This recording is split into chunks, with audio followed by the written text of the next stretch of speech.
Assalamualaikum warahmatullahi wabarakatuh. Perkenalkan, nama saya Farhan Ramadan dari Prodi Akuntansi Malang, Fakultas Ekonomi, Universitas 17 Agustus 1945 Samarinda. Di sini saya akan membuat video rangkuman tentang mata kuliah Ekonomi Islam yang diajar oleh Pak Sunarto. Ilmu ekonomi Islam adalah respon pemikiran Muslim terhadap tantangan ekonomi pada masa tertentu. Nah, dalam usaha keras ini mereka dibantu oleh Al-Quran, Sunnah, akal, dan ijtihad dan pengalamannya. Nah, kemudian sebuah usaha sistematis untuk memenuhi masalah-masalah ekonomi itu dan tingkah laku manusia secara rasional dalam perspektif Islam.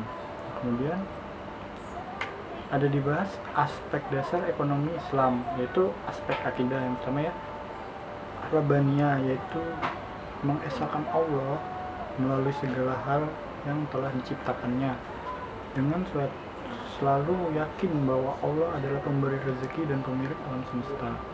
Kemudian ada asma, yaitu seseorang yang diberikan amanah oleh Allah untuk mengelola atau mengurus alam semesta ini agar bisa menyejahterakan kehidupan mereka.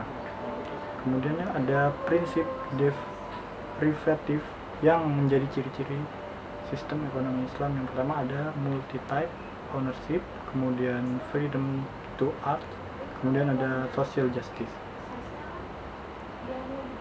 Kemudian ada karakter ekonomi Islam. Yang pertama adalah, yang paling penting itu adalah harta hanya milik Allah. Kemudian ekonomi terkait akidah, sesuai akidah maksudnya. Jadi di ekonomi itu harus dengan sesuai akidah Islam. Kemudian ada keseimbangan antara kerohanian dan kebendaan. Kemudian keadilan yang pasti. Kemudian ada bimbingan konsumsi. Kemudian ada keseimbangan dalam melindungi kepentingan individu dan masyarakat. Kemudian yang terpenting juga itu ada zakat. Yang terakhir ini dimana dilarang dan tidak dianjurkan, yaitu larangan riba. Kemudian ada pemikiran ekonomi Islam atau kilasan tokoh dalam pemikirannya, yaitu ada tokoh-tokoh Islam yang sangat banyak ya. Ada Abu Hanifah, Abu Yusuf, kemudian Ibnu Maswal, Muhammad bin Hasan, Mawardi Al-Ghazali, Ibnu Tamiyah, Ibnu Khaldun, dan masih banyak lagi tokoh-tokoh dan pemikiran dalam ekonomi Islam ini. Nah, karakter yang tidak kalah pentingnya itu ada keadilan, kemudian tumbuh sepadan, bermoral, beradab. Adil itu maksudnya menurut Al-Quran, adil itu bukan semesta merupakan hasil kesepakatan sosialnya. Jadi semua merasa diadilkan.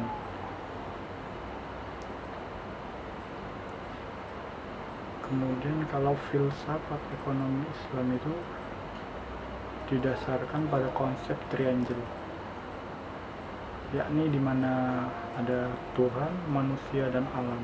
Nah, kunci filsafatnya yaitu adalah Islam terletak pada manusia dan Tuhannya. Kemudian alam dan manusia lainnya.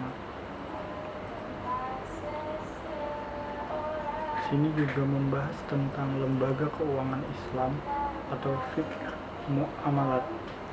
Yaitu ada pengertian lembaga keuangan syariah, lembaga keuangan bank syariah, perkembangan lembaga keuangan syariah di Indonesia, karakteristik perbankan syariah, kemudian syarat-syarat transaksi perbankan syariah, ada perbandingan perbankan konvensional dan syariah, kemudian ada banyak lagi yang dibahas di sini. Nah, lembaga keuangan Islam atau syariah ini adalah sebuah lembaga keuangan yang prinsip operasionalnya berdasarkan pada prinsip-prinsip syariah Islamiyah. Nah, prinsip dan konsep lembaga keuangan syariah itu ada adil, kemitraan, kemudian transparansi, dan universal.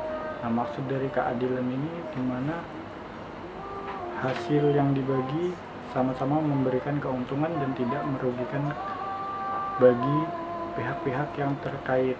Kemudian kemitraan ini maksudnya antara pemegang modal dan investor, dan semuanya harus sama kedudukannya.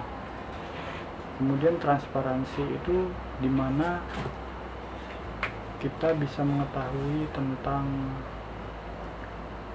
apa yang terjadi dengan bank itu. Kemudian kita bisa mengetahui di mana keuntungannya, kerugiannya. Kita bisa mengetahui semuanya, semua transparansi.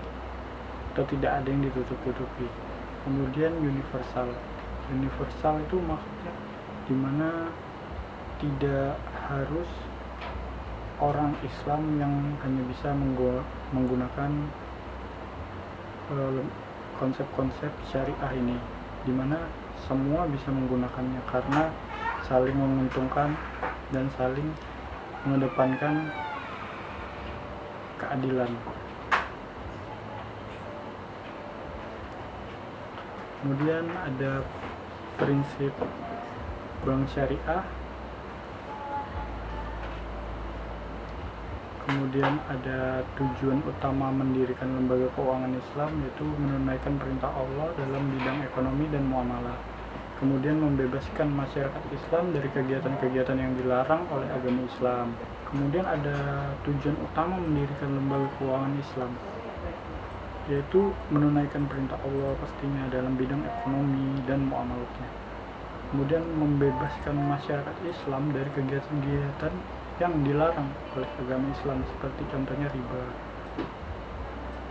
Kemudian ada lembaga keuangan bank syariah,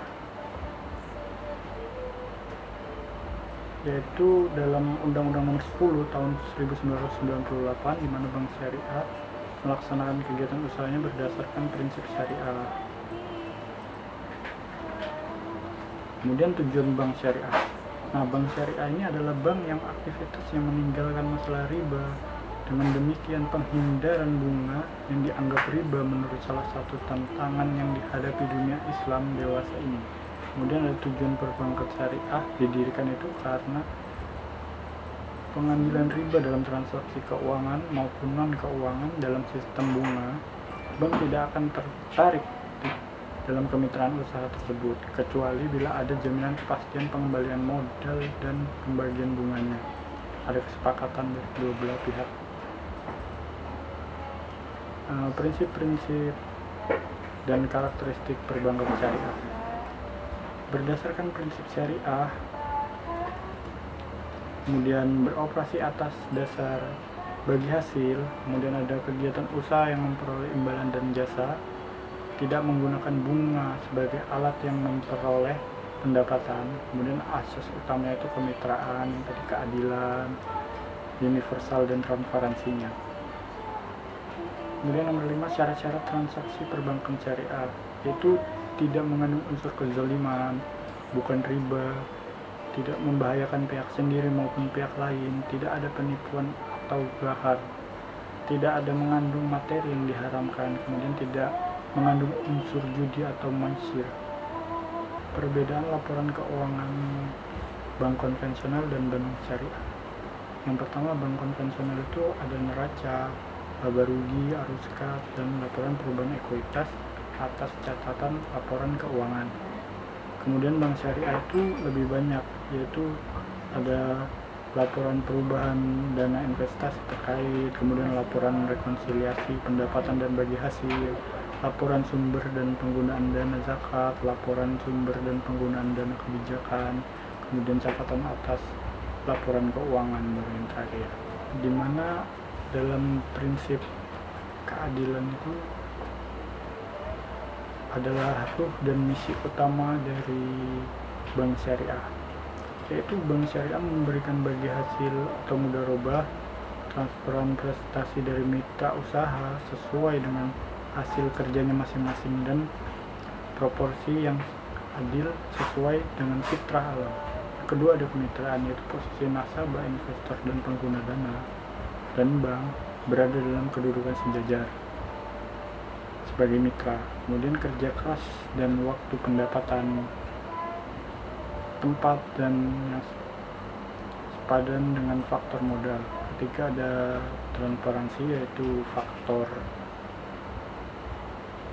yang sangat penting yang berada dalam sistem perbankan syariah melalui keuangan yang terbuka, kemudian berkesinambungan, kemudian nasabah dapat dengan segera mengetahui tingkat keamanan dananya, situasi dunia usahanya, kondisi perekonomiannya, bahkan kualitas manajemen banknya. Kemudian yang universal itu dalam kemitraan, yakni bank harus menjadi alat yang ampuh untuk mendukung perkembangan usaha tanpa membedakan suku, ras, agama, atau antar golongan lainnya.